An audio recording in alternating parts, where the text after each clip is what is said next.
नमस्कार, मैं वरुण कुमार। आप देख रहे हैं अमर उजाला। सत्ता का संग्राम के इस एपिसोड में हम बात करेंगे सीतामढ़ी जिले की रीगा विधानसभा क्षेत्र की। और इस चर्चा के लिए हमारे साथ अमर उजाला बिहार से जितेंद्र ज्योति हैं। बिहार सरकार के कला एवं संस्कृति विभाग के मंत्री मोतीलाल प्रसाद हैं। कांग्रेस प्रदेश प्रवक्ता और पूर्व विधायक अमित कुमार टूना हमारे साथ हैं। कांग्रेस के प्रखंड अध्यक्ष बैरगनिया नमस्कार। संतोष पासवान हमारे साथ जुड़े हुए हैं। लोजपा रामविलास के जिलाध्यक्ष ऋषिकेश झा हमारे साथ हैं। सीतामढ़ी के जदयू जिलाध्यक्ष सत्येंद्र सिंह कुशवाहा हमारे साथ मौजूद हैं। और हमारे साथ वीवीआईपी के जिलाध्यक्ष कुणाल कुमार हैं। इसके अलावा अमर उजाला सीतामढ़ी के प्रतिनिधि भरत चौबे भी हमारे साथ जुड़े हुए हैं। चर्चा शुरू करते हैं और सबसे पहले मोतीलाल प्रसाद जो मंत्री हैं उनके पास चलते हैं। मंत्री जी, आपका स्वागत है इस चर्चा में। चलिए, बहुत बहुत धन्यवाद आपका। सवाल मेरा आपसे बहुत सीधा ये कि आपकी उपलब्धियां क्या हैं और इस बार जो जब चुनाव होगा तो कौन से मुद्दे लेकर आप जनता के बीच में जाएंगे? कहा गया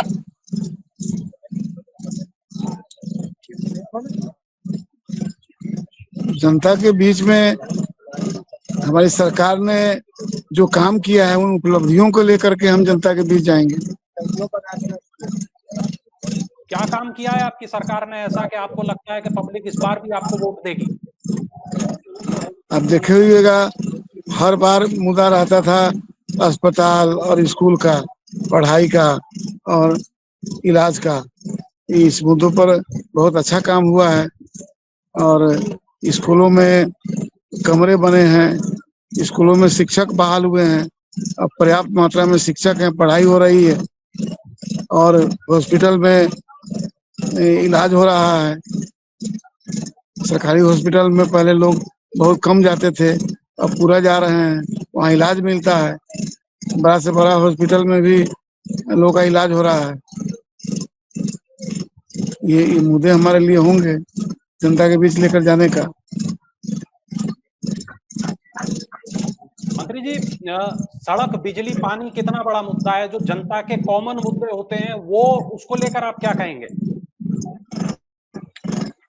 बिजली के क्षेत्र में काफी काम हुआ है। पहले लाइन का भी आता था तो समाचार बनता था, अब लाइन चली जाती है तो समाचार बनता है।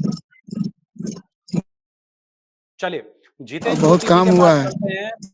जितेंद्र ज्योति जी के पास चलते हैं। जितेंद्र, कौन से ऐसे मुद्दे हैं जिनको लेकर जनता के बीच चर्चाएं हैं? कौन से बड़े मुद्दे हैं इस विधानसभा क्षेत्र के?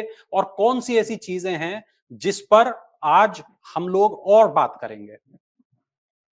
देखिए, ये नमस्कार। मैं जो सवाल मंत्री जी से करना चाह रहा हूँ, अभी चूंकि अभी कुछ दिन पहले जो मंत्रिमंडल विस्तार हुआ, इसी में मंत्री बनाए गए हैं।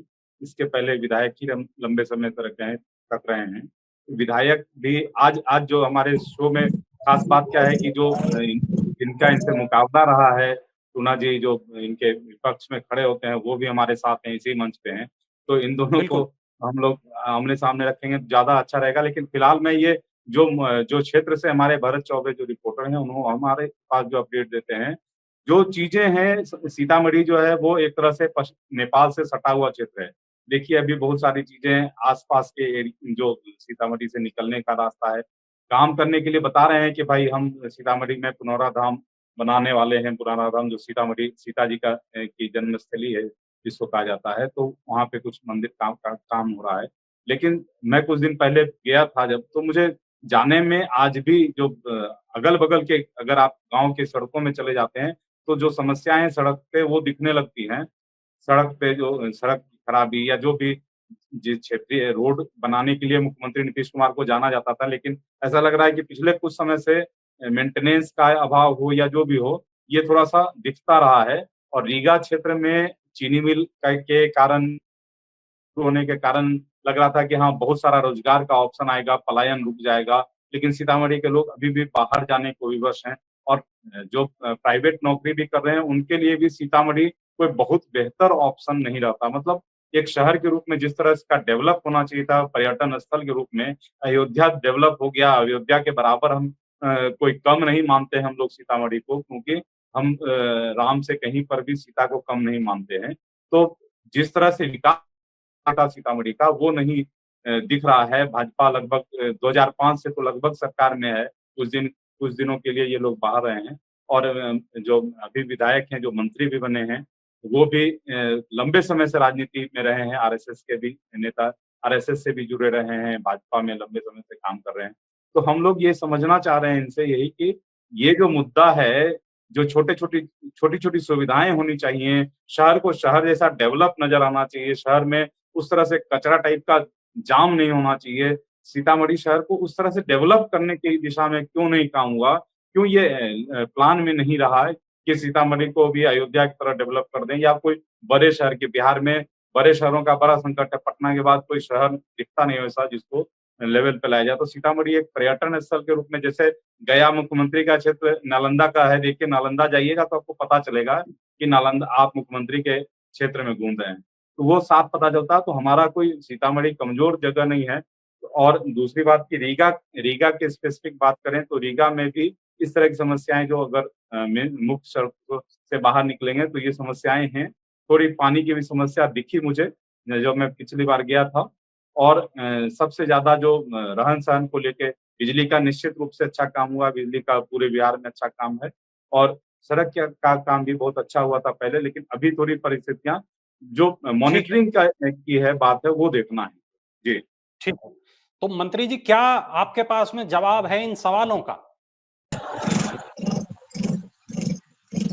अभी आपने देखा होगा कि रीगा चीनी मिल बंद हो गया था, उसको हमारी सरकार ने, हम लोगों ने मिलकर चालू कराया है और किसानों में खुशी की लहर है। आपका वीडियो से यह भी एक मुद्दा बनेगा रीगा के विकास में, बहुत बड़ा रोल करेगा ये चीनी मिल भी। दूसरा, अभी जो राम जानकी मंदिर, पुनर्धाम मंदिर जो बनाने की बात हो रही है, उसी कलाकार को हम लोगों ने हायर किया है जो अयोध्या में प्लान किया था।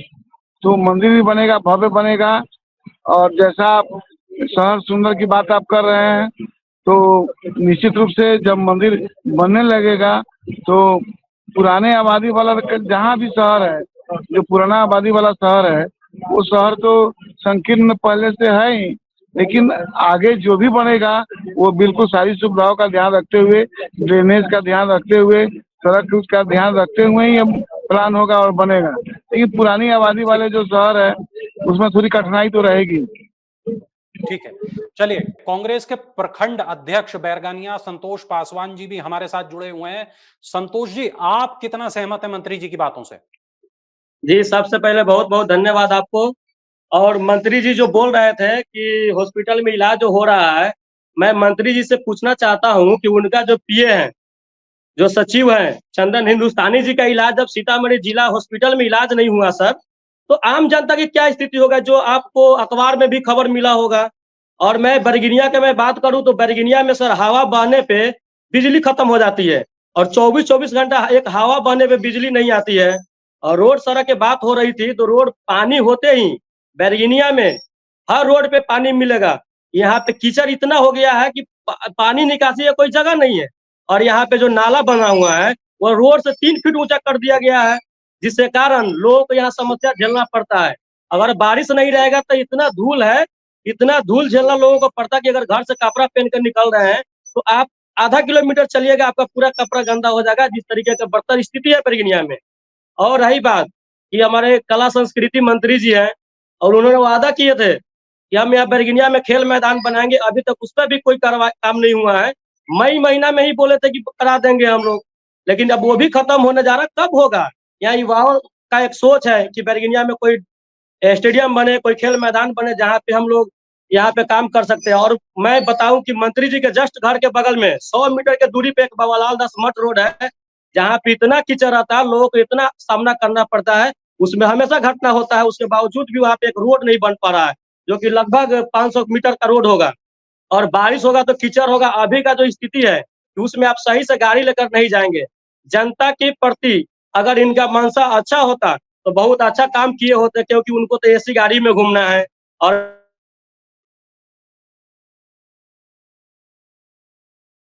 संतोष पासवान जी से हमारा संपर्क टूट गया है। चलिए चलते हैं अब। वो स्थिति हो गया हुआ है यहाँ। और बैरगनिया में लेडीज डॉक्टर नहीं है, बैरगनिया हॉस्पिटल में सर लेडीज डॉक्टर नहीं है।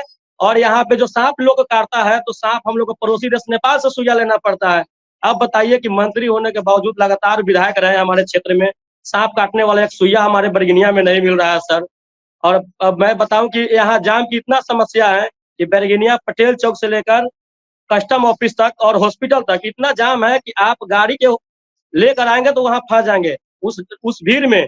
यहाँ एम्बुलेंस को भी पेशेंट लेकर जाने के लिए एम्बुलेंस भी उसे फंसा रहता है, लेकिन कोई समस्या नहीं किया गया है। यहाँ बैरगिनिया में ओवर ब्रिज की बात हुई थी कि रेलवे ट्रैकिंग पे ओवर ब्रिज होनी चाहिए, वो भी नहीं किया गया है। तो ये सब नाकामी रहा है और बता रहे हैं कि हमारी सरकार काम कर रही है। तो मैं सर कैसा काम है कि एक भी कोई काम यहाँ नहीं हुआ। जस्ट उनके बगल हॉस्पिटल रोड में सर मैं बता दूं, हॉस्पिटल रोड में हॉस्पिटल रोड सर मैं 1 मिनट सर, हॉस्पिटल रोड के तरफ से जो रोड जाती है जिसमें इतना गड्ढा है जिसके कारण ट्रक से एक पोल में लगा था और एसएसबी के मौत हो गया सर। ये दुर्भाग्यपूर्ण है हमारे बरगिनिया और रीगा विधानसभा के लिए। ठीक है, अमित जी इस बीच हमारे साथ जुड़ गए हैं, अमित कुमार टूना। अमित जी, आपने संतोष जी की बातें सुनी, आपने मंत्री जी की बातें सुनी, क्या आप कहना चाहेंगे? मंत्री जी ने पुरनौरा के बारे में बात किया, रीगा विधानसभा के बारे में तो कोई बात ही नहीं की है। चीनी मिल की जहां तक बात है, चीनी मिल उनके समय में बंद हुई, उनके समय में खुला, कोई दिक्कत नहीं है, खुलना चाहिए। लेकिन मैं मंत्री जी से पूछना चाहता हूं, जो आज सीओ ऑफिस पे लोग अपने दाखिल खारिज के लिए जो परेशान हो रहे हैं, सर्वे हो रहा था, उसका क्या हुआ? स्कूल की बात कर रहे हैं तो परसों एक जगह में देख रहे थे कि बरगिनिया में कहीं जमीन का विवाद, जमीन को लेके सीओ इंक्रोचमेंट हटाने। इंटरनेट की बहुत समस्या मुझे लगता है इस वक्त बिहार में है। इंटरनेट एक बड़ा मुद्दा होना चाहिए ताकि बच्चे ठीक से पढ़ पाएं। ये भी यहां पर एक बहुत बड़ा सवाल है। खैर, जो आरोप लगे हैं उन पर मंत्री जी से उनका जवाब लेंगे, लेकिन उससे पहले सतेंद्र सिंह कुशवाहा के पास चलते हैं। काफी देर से वो हमारे साथ जुड़े हुए हैं, कुछ बोलना चाहते हैं। कुशवाहा जी। जी सर, बहुत बहुत धन्यवाद सर। कुशवाहा जी, आपने तमाम बातें सुनी, आपने मंत्री जी की बात सुनी, आपने कांग्रेस का पक्ष सुना, आपका क्या कहना है? मेरा कहना है कि जो काम 20 वर्षों में आजादी के बाद जो नहीं हो सका, आदरणीय नेता विकास पुरुष श्री नीतीश कुमार जी ने बिहार में काम किया है। आपने देखा कि हाल ही में नीतीश ने जो दिखाया है, देश ने अपनाया है। आज जातीय जनगणना हो रही है और जो काम पंचायती राज में आपने देखा कि वर्ष 2005 में जब उन्होंने सत्ता संभाला तो पंचायती राज और नगर निकाय चुनाव में उन्होंने आरक्षण देने का काम किया। ये देश में इन्होंने नजीर पेश करने का काम किया। आजादी के बाद ये पहले मुख्यमंत्री थे जिन्होंने ऐसा काम किया कि समाज के अंतिम पायदान पर खड़ा व्यक्ति, जो समाज के लांछित हैं, प्रताड़ित थे, उन्हें सत्ता में हिस्सेदारी देने का काम किया। जहां तक रीगा शुगर फैक्ट्री और रीगा का सवाल है, रीगा एक ऐतिहासिक जगह रहा है। रीगा शुगर फैक्ट्री जो बंद था, उस बंद चीनी मिल को नीतीश कुमार जी के नेतृत्व में और वहां के स्थानीय जनप्रतिनिधि, माननीय मंत्री आदरणीय मोतीलाल प्रसाद जी, माननीय सांसद श्रीमती लवली आनंद जी और सीतामढ़ी के माननीय सांसद श्री देवेश चंद्र ठाकुर जी के अथक प्रयास से आज रीगा शुगर फैक्ट्री चालू है। राम जानकी मंदिर का भी सवाल है, वो रीगा सीतामढ़ी जिले के ही अंतर्गत आता है और रीगा के अंतर्गत ही, रीगा विधानसभा के अंतर्गत रीगा बरगिनिया सुप्पी है। तो मैं कहना चाहूंगा कि सीतामढ़ी जिले का जो विकास हो रहा है, बरगिनिया की बात हमारे मित्र बरगिनिया कांग्रेस पार्टी के प्रखंड अध्यक्ष जी बोल रहे थे, वो वही बरगिनिया है जिस बरगिनिया में नीतीश कुमार जी से पहले की जो सरकार थी, आजादी के लड़ाई लड़ने वाले स्वतंत्रता सेनानी बंसी चाचा आत्मदाह कर लिए, लेकिन पुल का निर्माण नहीं हो सका। लेकिन श्री नीतीश कुमार जी के राज में, संतोष जी को जोड़ देते हैं। संतोष जी सीधे आपसे बात कर लें। अब आमने सामने की बात हो जाए एक बार। सतेंद्र सिंह कुशवाहा, संतोष पासवान, दोनों लोग हमारे साथ हैं। एक बार आमने सामने की बात हो। सतेंद्र, बताएं आप क्या कह रहे थे? जी, मेरा कहना है कि जो काम नीतीश जी की सरकार में हुई है 20 वर्षों में, खास तौर से मैं बरगिनिया की बताना चाहता हूं। संतोष भाई बहुत ही पुराने कार्यकर्ता हैं। मैं उनको बताना चाहता हूं कि बंसी चाचा आजादी के लड़ाई में अंग्रेजी हुकूमत में अंग्रेजों के गोली के शिकार नहीं हुए। जिस व्यक्ति ने स्वतंत्रता के बाद अपनी जान गंवानी पर ही आत्मदाह करना पड़ा, बरगिनिया के लोगों को रेल के सिवा जाने का कोई रास्ता न, कोई विकल्प नहीं था, उस विकल्प को श्री नीतीश कुमार जी ने बरगिनिया को सीतामढ़ी से जोड़ने का काम किया। और देश और दुनिया के 12 मास वो रास्ता चलने का काम किया। ये श्री नीतीश कुमार जी का बरगिनिया का वो योगदान है जिसको कभी भुलाया नहीं जा सकता है। रीगा शुगर फैक्ट्री जो रीगा विधानसभा के अंतर्गत आता है, और रीगा शुगर फैक्ट्री जो बंद पड़े थे, उस बंद पड़े मिल को चालू करने का प्रयास रीगा के माननीय मंत्री, माननीय विधायक और बिहार सरकार के मंत्री मोतीलाल जी, शिवहर के सांसद श्रीमती लवली आनंद जी और सीतामढ़ी के सांसद श्री देवेश चंद्र ठाकुर जी के अथक प्रयास से ये कार्य चलाए गए।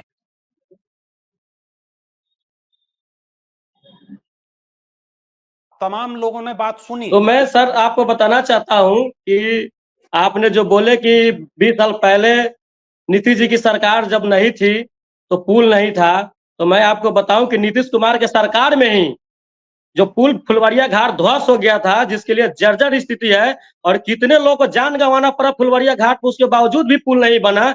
और मैं नीतीश कुमार जी जब एनडीए के साथ है तब नहीं हो पाया, लेकिन हम लोग के साथ जब नीतीश बाबू थे उस समय हम लोग पुल बनवाने के भी काम किए हैं। और अभी जो आप बोल रहे हैं सर, तो अब जो बता रहे थे कुछ दिन पहले, अभी जो हम लोग 4-5 दिन पहले जो हमला हुआ है, बोल रहे थे कि जाति पूछ कर मारा गया है, तो ये जाति जनगणना क्यों करा रहे हैं? ये जाति जनगणना हम लोग की जीत है, और जाति जनगणना से ये होगा कि हमारे जो भी जितना जात है उसको हर आदमी को जितना हिस्सा उतना भागीदारी होगी, जिसके कारण कराया जा रहा है।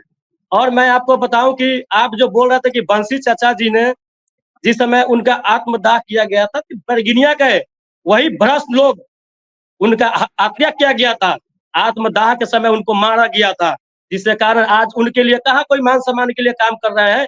कुछ दिन पहले उनका प्रतिमा बना हुआ था जिसका नट्टी भी तोड़ के यहाँ के लोग राजनीति किए हैं, उस पर कहाँ कोई बोले का उनका एक प्रतिमा बनना नहीं चाहिए? क्या उनके लिए कोई काम नहीं होनी चाहिए? बंसी चाचा को तो सिर्फ आप लोगों ने फंसाने की बात करते हैं, भजाने की बात कर रहे हैं। उस बंसी चाचा पुल का निर्माण ही किया गया उनके नाम पर। और सीतामढ़ी जिले में चाहे वो कटौझा का पुल हो, बरगिनिया का पुल हो, डूबा का पुल हो, सतेंद्र भैया गार्जियन है, आपका वेलकम है। हम मानते हैं उपलब्धियां रही हैं, तभी नीतीश जी ने 20 साल यहाँ पे चल रहे हैं, ठीक है। लेकिन जो नहीं हुआ, आज जो हमारे माननीय मंत्री जी बोल रहे थे हॉस्पिटल में बहुत अच्छा, क्या माननीय मंत्री जी बता सकते हैं कि ससौला में जो हॉस्पिटल उसमें कितने डॉक्टर हैं? आज एक डॉक्टर से पूरा ससौला हॉस्पिटल चल रहा है। बता सकते हैं बरगिनिया में कितनी महिला डॉक्टर है? एक भी नहीं। माननीय ये बता सकते हैं? अरे विधायक जी, ये तो ठीक है आपने किया, नहीं उसको नहीं नकारा जा सकता। बंसी चाचा पुल बना जिसके कारण बरगिनिया में जो सब्जी बाजार लगा हुआ है, बीच रोड पे जाम रहता, उसके लिए हमारे माननीय पूर्व विधायक महोदय, ये सही है, आपने कहा ये सरकारी आंकड़ा बता रहा है, ये मैं और माननीय मंत्री जी नहीं बता रहे हैं, सरकार, राज्य और केंद्र सरकार की आंकड़ा बता रहा है कि 20 बरस पहले हॉस्पिटल के बेड पर कुत्ता सोता था, आज मरीज लाइन में लग के इलाज करा रहा है। ये पूरा देश और दुनिया बता रही है। कितने डॉक्टर हैं बताएं? अगर डॉक्टर की कमी है तो उसमें निश्चित रूप से उसकी बढ़ोतरी होगी। जनता के हित में, जनता के लिए, जनता की सरकार है, वो निश्चित रूप से काम करेंगे।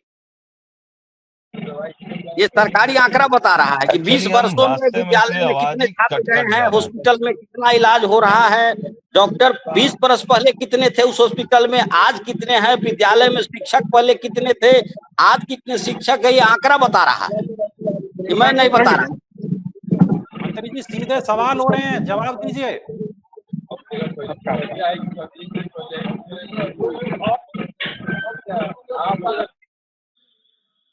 मंत्री जी का शायद जो फ्रेम है वो फ्रीज हो चुका है, उन तक शायद आवाज हमारी नहीं पहुंच रही है। अब संतोष जी जवाब दे रहे हैं। बताइए संतोष जी, ये जो तमाम सवाल आपसे हुए हैं, तमाम सवाल सत्ताधारी पक्ष से हुए हैं, आप इसमें क्या कुछ कहना चाहेंगे? हमारे साथ में सतेंद्र सिंह कुशवाहा, संतोष पासवान, तमाम लोग जुड़े हुए हैं। इस बीच चलिए अब सीधे मैं रुख करना चाहूंगा जितेंद्र ज्योति जी का, भरत चौबे जी का, दोनों का मैं रुख करना चाहूंगा।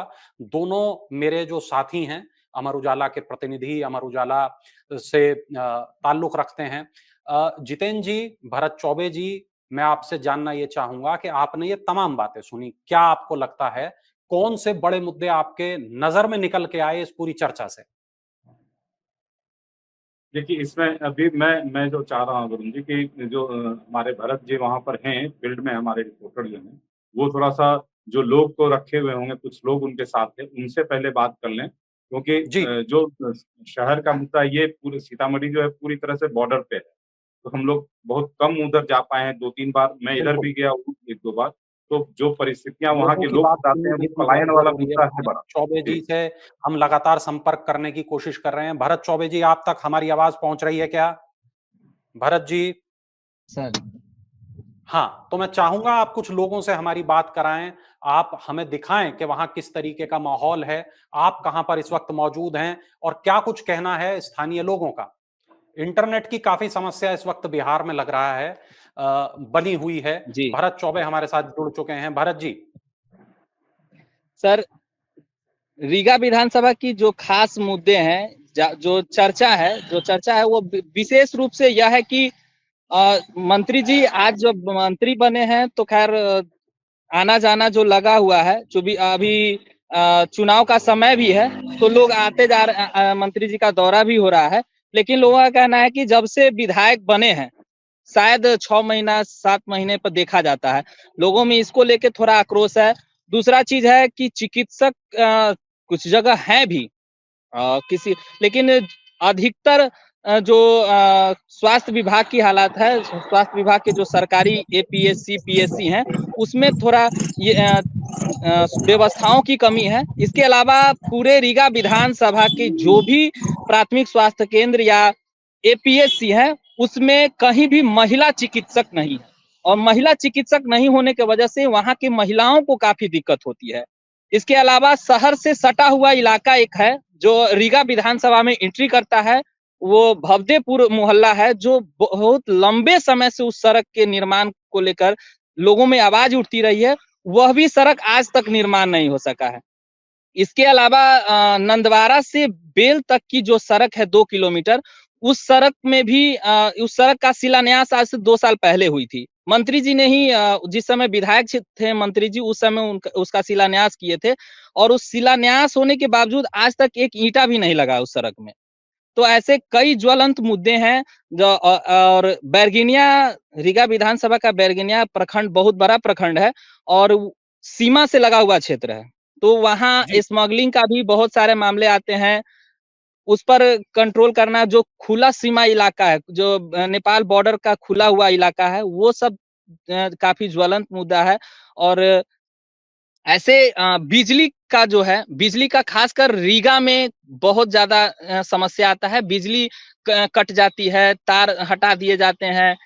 ऐसा-ऐसा इलाका है रीगा का कुछ गाँव है, 2-4 गाँव जिसका नाम भी बता देंगे। वहाँ अधिकांश वहाँ बिजली कट जाती है मतलब महीना-महीना दिन 2 महीना बिजली नहीं रहती है। तो ऐसे में लोगों का आक्रोश है और इस बार थोड़ा देखा जा रहा है कि मंत्री जी के प्रति थोड़ा-सा लोगों का जो रुझान है वो थोड़ा कम है और पूर्व में भी मंत्री जी, विधायक ये रहे ये हैं। जो तमाम बातें भरत बता रहे हैं, इस पर आप कुछ कहना चाहेंगे?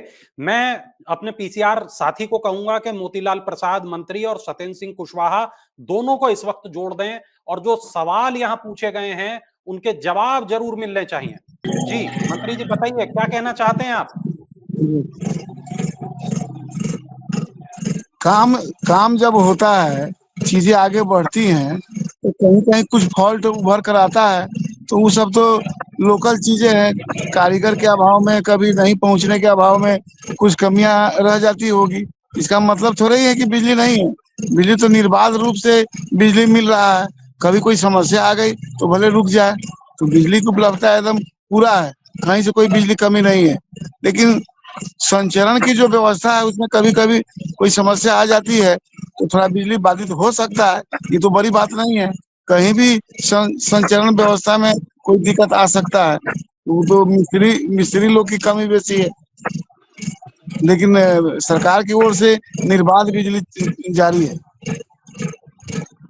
सरकार की ओर से 22 से 24 घंटे तक बिजली देने का प्रावधान भी है और ऐसा आदेश भी है, लेकिन हम सिर्फ रीगा ही विधानसभा की बात नहीं कर रहे, रीगा विधानसभा पे चर्चा हो रहा है कि रीगा विधानसभा की बात कर रहे हैं, लेकिन सीतामढ़ी के अधिकांश ऐसा बहुत सारा गांव है जहां बिजली की समस्या आज भी है। आज भी बिजली उनको संपूर्ण तरीके से नहीं मिल पा रहे हैं और लोग बांस बल्ले के सहारे या फिर बहुत सारा ऐसा समस्या है जिसकी वजह से लाइन नहीं मिल पाता है। आंधी एक बार आ जाए, हल्का थोड़ा सा हवा आ जाए, बिजली बंद। और बिजली के अधिकारी जो है मतलब ये ज्यादा थोड़ा जटिल समस्या है कि बिजली के जो अधिकारी हैं वो एक बार में नहीं सुनते। कहना चाहते हैं, सतेन जी को सुन लेते हैं एक बार। सतेन जी, ठीक है, ऐसी शिकायत है तो इसको हम नोट कर रहे हैं और प्राधिकारियों से बात करके समाधान निकलवाएंगे। बताइए सतेन जी, क्या कहना चाहते हैं आप? जी सर, मैं दावे के साथ कह रहा हूं, मेरा सौभाग्य है कि मैं रीगा विधानसभा के रीगा प्रखंड के अंतिम छोर पर रहने वाला व्यक्ति हूं। मेरा घर रीगा प्रखंड के सिरौली द्वितीय पंचायत रामनगरा का मैं रहने वाला हूं, जहां 24 घंटा में 22 घंटा बिजली की गारंटी है, रहती है बिजली। और मैं दावे के साथ कहता हूं कि रीगा विधानसभा क्षेत्र के कोई भी ऐसा पंचायत और मोहल्ला नहीं है जहां 4 महीने तक बिजली कटा रहा हो। मैं दावे के साथ बोल रहा हूं, अगर कोई गांव है तो बता सकते हैं जहां 4 महीने से बिजली कटा हो और उसको चालू नहीं किया जाता हो। ऐसा कोई गांव रीगा प्रखंड और रीगा विधानसभा, क्या मैं जिले की बात कर रहा हूं कि हमारा सरकार जो है एक संकल्पित सरकार है, विकास और रोजगार की सरकार मुख्य सरकार है। और 24 में 22 घंटे बिजली है। हो सकता है किसी गांव में कोई ऐसा, मैं दावे के साथ बता रहा हूं, मैं एक जिम्मेदार व्यक्ति हूं कि कोई ऐसा गांव नहीं है रीगा विधानसभा क्षेत्र के अंतर्गत जिसमें 4 महीने तक बिजली कटा हो और उसका कनेक्शन नहीं किया गया हो। अगर जानकारी हो तो मुझे बताने की कृपा करेंगे। बिल्कुल ठीक है। चलिए, अब चलते हैं हम जितेन ज्योति जी के पास। जितेन जी ने तमाम बातें सुनी, तमाम उन्होंने पक्ष सुने। जितेन जी, आपने न केवल पक्ष को सुना, आपने विपक्ष को सुना, आपने तमाम चीजें देखी। क्या लगता है कि अब जो बड़े मुद्दे होने वाले हैं चुनाव में रीगा विधानसभा क्षेत्र के, वो क्या रहने वाले हैं? क्या वो सड़क, बिजली, पानी ही होंगे? क्या वो विकास ही होगा? क्या वो रोजगार ही होगा, या इसके अतिरिक्त भी कुछ होगा? देखिए, जब ये फरवरी में मंत्री बने हैं, इसलिए एक मुद्दा तो ये है कि मंत्री बनने के बाद इन्होंने क्या काम किया। कला संस्कृति मंत्री बने हैं, खेल इनके पास नहीं है, खेल विभाग अलग हो गया है, खेल का मुद्दा आया था, खेल विभाग अलग हो गया। कला संस्कृति मंत्री हैं, तो अब जो फरवरी में बने हैं, तो फरवरी से लेके अगस्त तक मान के चलें कि अगस्त तक जो इन्होंने काम किया होगा, ये इनके लिए एक मुद्दा बनेगा। जो कला संस्कृति विभाग में इन्होंने क्या काम किया अपने क्षेत्र में, वो भी जो क्षेत्र के लोग हैं वो जानना चाहेंगे कि हमारे जो मंत्री बने हैं उन्होंने ये कला संस्कृति मंत्री के रूप में ये काम लाके दिया, या मतलब ये प्रोजेक्ट लाके यहाँ दिया। एक दूसरा ये कि मंत्री जब कोई बन जाते हैं तो और भी उम्मीदें होती हैं लोगों की काम कराने की, देखिए सब लोग के काम कराने की, कि हमारी सड़क खराब है, ये हमारा नाला खराब है, ये हमारा रोड पे पानी आ जाता है। ये सारा मुद्दा उनके पास विधायक के रूप में, जब जब विधायक थे तब भी पहुंच रहा था, और अब निश्चित रूप से ज्यादा मामला आ रहा होगा क्योंकि ये मंत्री हैं। तो मंत्रियों के पास इस तरह से जिस तरह से जाता है, उसके बाद उनसे उम्मीद जो बनती है उसमें यही सब है। देखिए, जो रोड बनना था वो पहले बना है, रोड पहुंच में कोई दिक्कत नहीं, लेकिन जो अंदर का हिस्सा सब लोग बताते भी हैं और हम लोगों ने देखा भी है कि जब आप मेन रोड से इधर उधर जाते हैं तो गड्ढे में आप घुस रहे हैं, कीचड़ में जा रहे हैं। और आप देखिए कि गर्मी और बारिश, गर्मी के बाद बारिश का मौसम आएगा और उस समय चोट घाव बहुत, जिसको कहते हैं ना घाव का हरा होना, वो एक समय होगा कि बाढ़ का भी समय उस समय आसपास आ जाता है। थोड़ा-सा पानी का असर वहाँ पर भी आएगा, बारिश का भी असर आएगा। बाढ़ तो पूरी तरह से प्रभावित नहीं है, लेकिन जो नेपाल से सटा हुआ है तो थोड़ा-सा बारिश का क्षेत्र भी रहता है, बारिश होती है तो पानी, जल जमाव, नाला जो भरेगा, वो ये सारा मुद्दा इनको परेशान करेगा। इनको अभी एक समय है, एक तरह से हम लोग जो आज कार्यक्रम कर रहे हैं अमर उजाला में, तो ये जो कार्यक्रम कर रहे हैं इनको मुद्दा दे रहे हैं कि देखिए आपको एक मुद्दा साफ-साफ दिख रहा है कि जो आम जनजीवन में जो समस्याएँ हैं उनका समाधान बहुत तेजी से करना होगा। 3, 4, 5 महीने जो भी समय है इनके पास, इनको सड़क पर दिखने वाली समस्याओं का तो समाधान सबसे पहले कर देना होगा। अगर बिजली, एक इनके जदयू के अध्यक्ष, प्रखंड अध्यक्ष कह रहे हैं कि बिजली हम अंतिम छोर पे पहुँच रहा है, लेकिन ये निश्चित है। मैंने अभी कुछ दिन पहले मैं जब बाढ़ के समय में गया था बिहार के कुछ क्षेत्रों में, ऐसे जगह पे अंधेरे में मैं गाड़ी से जा रहा था, जब गाड़ी के रोशनी के अलावा कोई रोशनी नहीं थी और हर तरफ दिक्कत थी। तो ऐसा नहीं है कि बिजली बहुत अच्छी रह रही है, हाँ, निश्चित रूप से 24 घंटे बिजली, 22 घंटे बिजली, पटना में भी 22 घंटे बिजली बहुत मुसीबत है, लाइट कट जाती है, तो संचरण का इशू है। लेकिन इनके क्षेत्र में अगर इशू ये बना रहेगा, अगर मंत्री बनने के बाद विधायक के रूप में जो है सो है, यकीनन ठीक लेकिन बात मंत्री होगी, बनने के बिल्कुल बाद ठीक बात है। ये सारे मुद्दे उठ के इनको परेशान करेंगे, तो इनके ऊपर जिम्मेदारी थोड़ी-सी बढ़ गई है फरवरी से, तो इनको ठीक है। देखना यही सब होगा। जी। ठीक है, बहुत शुक्रिया जितेंद्र जी। वक़्त की अब जो उपलब्धता है हमारे पास वो तकरीबन खत्म हो चली है। अब इस कार्यक्रम को हम यहीं समाप्त करते हैं। फिर मिलेंगे सत्ता का संग्राम के एक नए एपिसोड में, फिर मुद्दे उठाएँगे एक नई विधानसभा क्षेत्र के, फिर बात करेंगे बिहार की, फिर बात करेंगे बिहार के मुद्दों की। तब तक आप देखते रहिए अमर उजाला।